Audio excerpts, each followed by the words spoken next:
pieds dans le plat. Cyril Hanouna. Enfant de la balle, d'où vient cette expression? Qui a une explication autour de la table? Qui pourrait nous donner l'origine de cette expression? Thomas Hervé. C'est une explication très courte. Pour ceux qui étaient avant l'an 2000, on avait un argot pour dire les francs. C'était les balles. On disait t'as pas 100 balles, etc. Ah oui. Depuis l'euro, il n'y a plus d'argot pour désigner ça. Et en fait, les enfants de la balle, c'est les enfants qui ont connu ce terme de dire de la balle. Donc c'est juste une datation, c'est dire c'est des vieux enfants où ils disaient ouais t'as pas 100 balles, c'est les enfants de la balle. Voilà, aujourd'hui il y en a plus. Mais tu connais la signification de enfant de la balle sinon?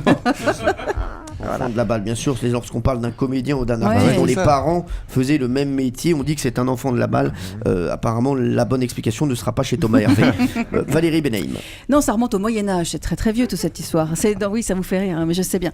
Alors, on est dans les campagnes, et dans les campagnes, pour parler des petits bâtards, des enfants qui n'avaient les pas pains. de père. Oui, non, les enfants qui n'avaient pas de papa.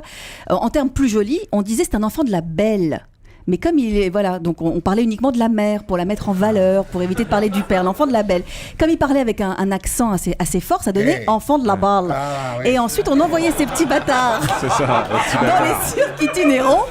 Et voilà, et ces enfants de la belle qui étaient en fait de la balle, et ben ils allaient dans les cirques, on les dégageait dans les cirques. hein, Moi, ouais. j'étais en Barbare, en Normandie. Merci l'appelait Pierre Bellemare, hein, merci. La belle rouge, Ouais, meilleur c'est ça. jambon. Ouais. Pierre Balmar. Les enfants de la Bellemare, même. Ouais, on les voilà, appelle. c'est ça. Allez, Jean-Luc Lemoyne. Non, elle a dit n'importe quoi évidemment Valérie.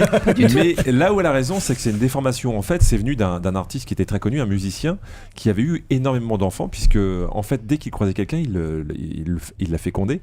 Et c'était Oh là là. une déformation, et ça vient en fait de Fort Boyard, puisque on disait les enfants de la boule. La boule, celui qui tape dans le gong.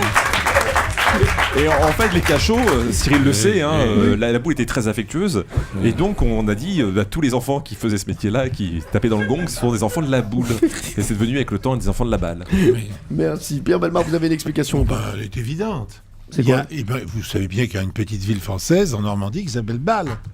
Bon, et il se trouve que une même famille de comédiens est née dans cette petite bourgade, et que donc c'était des enfants de la balle, puisque ça s'appelle comme ça. C'est tout. Alors, c'est aussi bête que ça. Je vais vous dire, personne n'a la bonne Ah, explication. bah, je m'en doute. Selon le lexicographe Antoine Furtière, qu'on embrasse, l'expression viendrait du XVIIIe siècle et plus particulièrement du jeu de paume, l'ancêtre du tennis bien sûr. Lancer la L'enfant balle. de la balle était le nom que l'on donnait au fils du maître d'un jeu de paume, l'équivalent donc du professeur. En effet, le fils était si entraîné par son père que malgré son jeune âge, il était dangereux de s'y mesurer. Au fur et à mesure, l'expression enfant de la balle s'est appliquée aux autres enfants qui étaient avantagés dans une discipline, voilà, grâce à leurs parents. Et donc personne n'avait la bonne explication. Europe 1, les pieds dans le plat. Tous les jours, 10h30, 12h30. Cyril Hanouna.